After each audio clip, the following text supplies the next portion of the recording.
मेरे जिगर के छल्लों, क्या हाल है आप सब लोगों की। उम्मीद करता हूँ कि आप सभी लोग बढ़िया होंगे और आगे भी बढ़िया रहना है। तो चलो बिना किसी देरी के आज का ये जो धमाकेदार एपिसोड है इसको स्टार्ट करते हैं। एपिसोड की स्टार्टिंग होती है और हमें वहीं से दिखाया जाता है नाइन्थ त्यानजुन था, उसकी स्पीड भी कम हो गई थी। वो कहता है सच में जो अटैक है ये बहुत ज़्यादा ताकतवर है, मुझे अपने आप को बचाने के लिए पहले इसको छोड़ना होगा। अगर इसकी चीज़ के मैं अंदर आ गया तो मैं हेवनली इंजर्ड हो जाऊंगा, इसलिए वो उस त्यानजुन को छोड़ देता है। वो जो त्यानजुन होता है उस त्यानजुन उसके बीच में चला जाता है। जैसे उसके बीच में चला जाता है हमें दिखाया जाता है यहाँ तक कि उसकी बॉडी छोड़ो उसकी सोल भी डिस्ट्रॉय हो चुकी थी। फिर हमें दिखाया जाता है जो शावन होता है वो उसको मारने के बाद बहुत ज़्यादा खुश हो चुका। तो आसपास के लोग कहते हैं ये तो नाइन्थ त्यानजुन है, और उस बंदे ने देखो एक 5 स्टार दाओजुन को इतनी आसानी से मार दिया कुछ अटैक्स के अंदर। हमें दिखाई देता है जो नाइन्थ त्यानजुन होता है वो कहता है सच में बच्चे तुम्हारे अंदर कुछ ना कुछ कौशल तो है ही, यहाँ तक कि तुम्हें कोई भी मतलब कि नहीं आसानी से पकड़ नहीं पाया मतलब कि अभी तक, और हमारे जितने भी होलो सोल के बंदे तुम्हें पकड़ने के आज तक मारे गए, लेकिन फिक्र मत करो अब मैं आ चुका हूँ तुम्हारे मास्टर, तुम्हें यहाँ से लेके जाऊंगा मैं। हमें दिखाया जाता है वो चला जाता है शावन के ऊपर अटैक करने के लिए। शावन जो होता है वो कहता है मुझे क्या करना चाहिए, बुद्धांग रोड उसको बनाना चाहिए, लेकिन शावन कहता है इसकी स्पीड के मुकाबले मेरा जो स्पीड है वो बहुत ज़्यादा कम है, मैं इस बंदे मतलब के मुकाबले में मेरी स्पीड कुछ भी नहीं है, इसलिए मैं अभी कुछ भी नहीं कर सकता हूँ। हमें दिखाया जाता है कि वो जो बंदा होता है वो शावन का पीछा करने लगता है। देखिए जो शावन होता है अपने बॉन विंग्स को यहाँ पे खोल लेता है, और अपने बॉन विंग्स को खोलने के बाद जो शावन था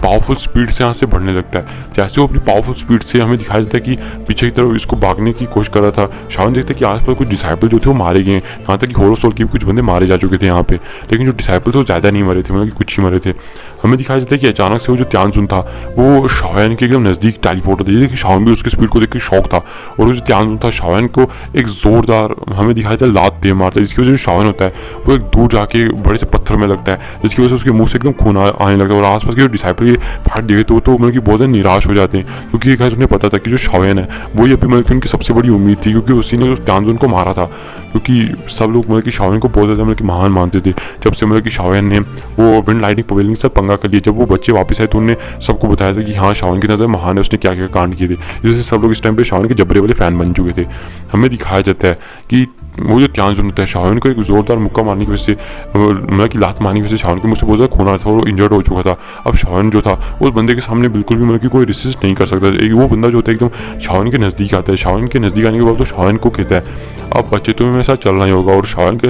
सर को फोड़ने के लिए एकदम अपना हाथ जो था उसकी तक बढ़ाने ही वाला था, लेकिन हमें दिखाया था अचानक से जो स्टार क्षेत्र का बड़ा सा 3 मंजिला टावर था, अचानक से उसमें से एक बहुत बड़ी आवाज़ होती है वो फूटने पड़ती है। ये आवाज़ इतनी ज़्यादा खतरनाक होती है कि ये देखिए जो नाइन्थ त्यानजुन होता है वो भी मतलब कि अपने हाथ को पीछे हटा लेता है, क्योंकि उस आवाज़ से मतलब कि उस जो आवाज़ थी उसने पूरा अटैक इस टाइम पे उस नाइन्थ त्यानजुन के ऊपर ही किया था, और जिसकी वजह से जो नाइन्थ त्यानजुन था वो पीछे हो गया था। हमें दिखाया था कि आसमान में एक आकृति अपीयर होती है जो शावन के मतलब कि एकदम थोड़ा सा पीछे अपीयर थी जो आसमान में थी, और उसके व्हाइट कलर के बाल एकदम कि क्या ही लहरा रहे थे। हमें दिखाते थे कि कोई और नहीं थे, ये थे हमारे लेजेंडरी मास्टर याओलाओ। जैसे हमारे लेजेंडरी मास्टर याओलाओ यहाँ पे अपीयर होते हैं, ये देखिए जो नाइन्थ त्यानजुन होता है वो कहता है याओलाओ तुम तभी वो देख के शौक रह जाता है, क्योंकि मास्टर याओलाओ के पास अभी के टाइम पे खुद की बॉडी आ चुकी थी, और ये देख के वो समझ जाता है कि जो मास्टर याओलाओ है वो अपने पीक पे वापस आ चुका है। ये देखिए वो एकदम खौफ खाने लगता है, थर-थर कांपने लगता है। वो कहता है तुम्हारे पास खुद की बॉडी आ चुकी है, ये कैसे हो सकता है इतने कम टाइम के अंदर। और वो कहता है क्या तुम अपनी पीक पे आ चुके हो, नहीं तुम्हें चाहे तुमने ये बॉडी मिली लेकिन फिर भी तुम अपनी पूरी पावर का यूज़ नहीं कर सकती हो,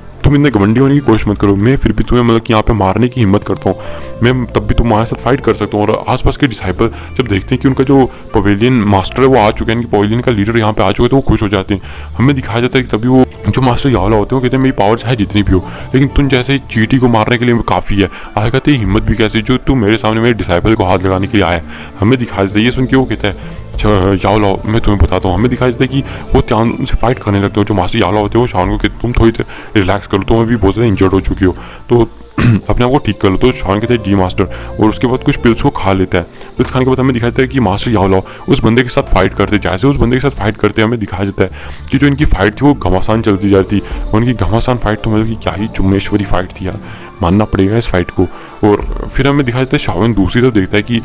जहाँ पे इस टाइम पे लीडर फाइट डॉक्टर और किंग लिंग वो तो इस टाइम पे जो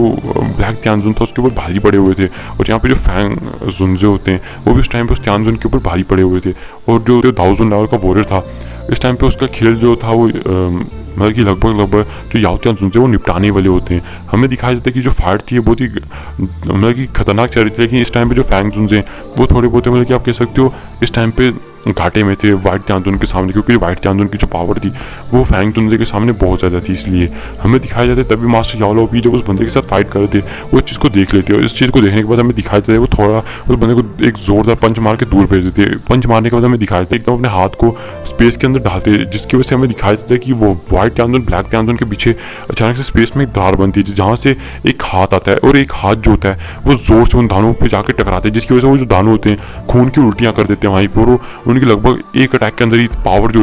जो थी आधी पावर वो वहीं पे कम हो गई थी और ये देख के वो लोग भी एकदम शॉक हो चुके हैं। और बाकी जो लोग थे होलो सोल के दूसरा हाथ जो होता है मतलब एक और हाथ वहाँ पे अपीयर होता है जो स्पिरिचुअल एनर्जी का, तो वो बाकी के जो होलो सोल के बंदे थे उन पे जाके पड़ता है, जिसकी वजह से जो ताकतवर होलो सोल के बंदे थे वो वहीं पे मारे जाते हैं। ये देखिए जो फॉरेन स्टार पवेलियन के बंदे होते हैं वो बहुत ज़्यादा खुश हो जाते हैं और अपने मास्टर की जय कार करने लगती है कि ये भैया हमारे मास्टर की तो एक नंबर मतलब कि इंसान है, एक ही अटैक में मतलब कि इतनी वाट लगा दी है उनकी, इसलिए वो जल्दी से जाते हैं और होलो सोल के बंदों को मारने लगते हैं और कुछ बंदे इंजर्ड भी थे। हमें दिखाया जाता है व्हाइट त्यांजुन और ब्लैक त्यांजुन थे उनकी 50% पावर तो वहीं पे खत्म हो चुकी थी। देखिए किंगलिंग और फैंग जुनजे होते हैं वो चले जाते हैं उनके ऊपर मतलब कि घमासान युद्ध पे अटैक करने के लिए। फिर हमें सीन चेंज करके यहाँ पे दिखाया जाता है नाइन्थ त्यांजुन था वो भी शॉक हो जाता है, जो मास्टर याओ होते हैं एक जोरदार पंच उसको भी दे मारते हैं जिसकी वजह से उसकी मुझसे भी खून आने लगता है और वो समझ जाता है कि वो अकेला इससे बिल्कुल भी फाइट नहीं कर पाएगा। हमें दिखाया जाता है कि अपने पास से वो एक स्थानिक जेट को तोड़ देता है, जैसे वो स्थानिक जेट को तोड़ता है हमें दिखाया जाता है कि उसके पास से एक और त्यांजुन आता है और कहता है कोई और नहीं है 8th त्यांजुन था। जैसे ही 8th त्यांजुन आता है वो कहता है कि क्या तुम मतलब कि यहाँ पे अकेले नहीं संभाल सकते, तो मुझे बुलाना पड़ गया है क्या, ऐसा भी क्या हो गया। तभी वो जो 9th त्यांजुन था वो कहता है कि मुझे माफ़ करो, मैं कि ऐसे मैं कि ज़्यादा मत बोलो, उस टाइम उधर देखो। तभी वो जो 8th त्यांजुन था वो देखता है मास्टर याओ को, उसकी भी फटके हाथ में आ चुकी थी गाइस, जिसकी जो ताकत थी वो भी मतलब कि आप कह सकते हो 7 स्टार डाउ शेन के पीक पे थी। इसलिए हमें दिखाया था इस बंदा तो थर कांपने लगता है। ये कहता है कि क्या ये कैसे हो सकता है, इस बंदे के पास खुद की बॉडी कैसे आ चुकी है। हमें दिखाया जाता है कि वो कहते हैं कि अभी इस चीज़ का ज़्यादा फर्क नहीं पड़ता, अभी वो मतलब कि उसने अपनी बॉडी को पोजेस किया, इसकी वजह से उसके पास जो ताकत है वो ज़्यादा नहीं है। हालांकि जो अभी के पास उसकी पूरी की पूरी 9 स्टार थाउजेंड की ताकत है उसके पास, लेकिन हम अगर दानू आपस में हाथ मिला लेते तो उसके ऊपर अटैक कर सकते हैं क्योंकि उसके पास पूरी की पूरी पावर नहीं है इस टाइम पे 1009 स्टार की। वो जो 8th त्यांजुन था वो कहते सच में याओ तुमसे पिछले बार जब मैंने फाइट की तो मैं बहुत ज़्यादा इंजर्ड हो गया तो तुमसे हार गया था, लेकिन इस बार मैं अपनी हार का बदला लूंगा। तो मास्टर याओ कहते हैं अच्छा अगर इतनी हिम्मत है और अगर इतना तुम्हारे अंदर टैलेंट है तो आओ करके दिखाओ मेरे ऊपर अटैक। हमें दिखाया जाता है कि वो बहुत ज़्यादा गुस्सा हो चुका था मास्टर याओ की ये बात सुन के। हमें दिखाया जाता है कि वो 9th त्यांजुन को कहता है कि जल्दी करो। हमें दिखाया जाता है कि जो 9th त्यांजुन था उसके पास थी वाटर की पावर और 8th त्यांजुन के पास थी आइस की पावर। हमें दिखाया जाता है कि जो दानव होते हैं ये अपने मतलब कि एक अटैक को कंबाइन करके बनाने लगते हैं और आसमान में हमें दिखाया जाता है आइस का एक बहुत बड़ा मतलब कि एक अटैक सा बन जाता है। हमें दिखाया जाता है ये वाटर और आइस की इन दानों ने अपनी पूरी मिला के अपनी पूरी की पूरी द्विकी इसके अंदर डाल दी थी इस अटैक के अंदर। और जो अटैक था इतना ज़्यादा ताकतवर था कि आसपास के लोग देख के तो डर जाते हैं। तो तभी जो 8th त्यांजुन होता है वो कहता है कि इस अटैक के अंदर अगर कोई बंदा आ जाता है यहाँ तक कि एक 9th लेवल का 1000 भी वो भी मतलब कि इसके सामने आसानी से टिक नहीं सकता। और तुम्हारे पास तो खुद की अभी 60 से 70% अभी तुम्हारी जो पावर है वो रिकवर हुई है, क्योंकि तुम्हारे पास अभी इतनी पावर रिकवर नहीं हुई होगी क्योंकि तुम्हारी बॉडी अभी भी मिली है, तो इसलिए तुम्हारी इस बॉडी से तुम्हें कुछ ज़्यादा मतलब कि तुम कह सकते हो उस टाइम पे आदत नहीं होगी इस बॉडी की, इसी वजह से। हमें दिखाई देता है कि वो जो अटैक होता है वो सीधा याओ की तरफ भेज देते और कहते हैं हंसते हुए कहते हैं कि इस बार तो तुम मारे जाओगे और हम इस बार तुम्हें फिर सपोर्ट के लेके जाएंगे। तभी जो मास्टर याओ होते हैं एक स्माइल देते हैं और कहते हैं कि अच्छा मेरी 60 से 70% पावर तो मैं तुम्हें बता दूं कि एक बांचेन वर्क में बढ़ चुका हो, उसकी 60 से 70% ताकत भी तुम जैसे 2 को मारने के लिए काफ़ी होती है। ये देख के जो जैसे वो जो 8th त्यांजुन 9th त्यांजुन सुनते कि जो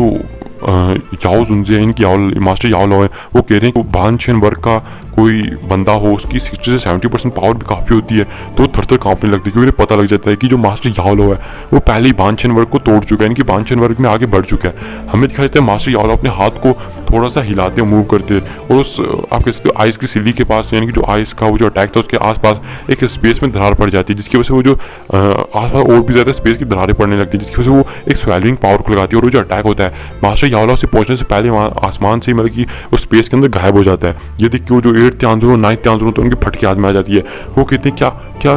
तुम बांचेन वर्ग में आगे बढ़ चुके हो। तो तभी मास्टर याओ हंसते और कहते हैं हाँ मैं बांचेन वर्ग में पहले ही आगे बढ़ चुका हूँ। और तुम तो इस बार मेरे हाथों बिल्कुल नहीं बचने वाले। नीचे ये देख के आसपास जितने भी लोग थे वो सारे शॉक हो जाते हैं। यहाँ तक कि जो शाओयन था वो भी बिल्कुल शॉक हो चुका था कि मास्टर यालो 5 वर्ग में आगे बढ़ चुके हैं। हमें दिखाया जाता है कि जल्दी से वो जो 8th और 9th टियानजुन होता है वो कितने जल्दी से, और वो हमें दिखाया जाता है स्पेस में एक दरार मारते और यहाँ से भागने के लिए उस स्पेस दरार के अंदर भागने लगते हैं। जो मास्टर यालो होते कितने अच्छा भागना चाहते हो तो कम से कम ये तो लड्डू तो लेके जाओ ना, और एक बहुत ज़्यादा पावरफुल अटैक कर देते हैं और उन दानों के ऊपर ही जो अटैक होते ही लग जाता है, जिसकी वजह से वो जो लोग होते हैं मुंह से खून की उल्टियाँ करते हैं, उस दरार के अंदर चले जाते हैं और जो दरार होती है वहाँ से गायब हो जाती है। बस यहाँ पे बचते हैं ब्लैक टियानजुन और वाइट टियानजुन थे, वो तो यहाँ पे बेचारे फंस गए थे। तो बस होना क्या था उनके साथ, वही जो सबके साथ होता है। अब वो जो दानू बंदे थे वो यहाँ से भाग नहीं पाते, जिसकी वजह से जो मास्टर याओ लाओ थे वहीं पे मतलब कि उनकी टीम मिलके वहीं पे इनका काम तमाम कर देती है, जिसकी वजह से ये जो दानू थे ये वहीं पे अपनी जान दे बैठते हैं। अब हमें दिखाया जाता है यहाँ पे जहाँ पे जो शाओयन है ये सब देख के बिल्कुल शॉक हो चुका था। फैंग जुन से चाओयन ये सब मास्टर याओलाओ के पास आते हैं और कहते हैं क्या तुमने मतलब कि बानचेन वर्ग में आके ब्रेक थ्रू कर लिया है? तो मास्टर याओलाओ कहते हैं हाँ ये सब शाओयन की वजह से हुआ है। उसने वो जो डूशाइन का कंकाल था उसको लाया था और ऊपर से उसने एक मतलब कि बहुत ही अच्छे ब्लड का भी यूज़ किया, क्योंकि जानते हो हेवन डायमंड फिनिक्स क्लैन का ब्लड था। तो इसी वजह से जब शाओयन ने इतनी बड़ी बड़ी मतलब इतनी हाई लेवल की चीज़ों का इस्तेमाल किया मेरी बॉडी को रिफाइन करने में, इसी वजह से मैं पहले से ही दाउजन के 9 स्टार पे था और अब तो मतलब कि मेरे को बहुत ज़्यादा फायदा हुआ है आगे ब्रेक थ्रू करने में, और मैंने डायरेक्ट बानचेन के हाई लेवल के अंदर ब्रेक थ्रू कर दिया है। और इसी के साथ ये जो एपिसोड है ये भी यहाँ पे खत्म हो जाता है।